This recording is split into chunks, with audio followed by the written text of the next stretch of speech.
Russia Ukraine যুদ্ধ যদি কখনো শেষ হয় তবে ইউক্রেনের প্রেসিডেন্ট ভলোদিমির জেলেনস্কিকে প্রথম কি বলবেন ভ্লাদিমির পুতিন?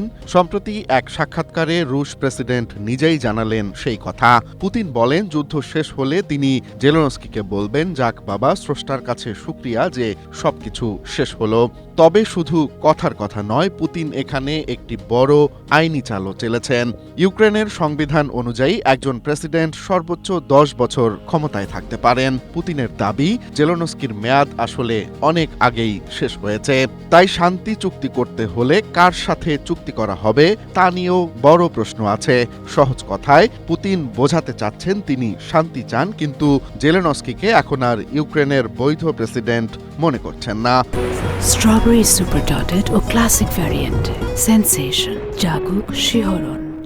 ফলে যুদ্ধ থামলেও পর্দার পেছনের এই আইনি ও রাজনৈতিক লড়াই সহসাই থামছে না।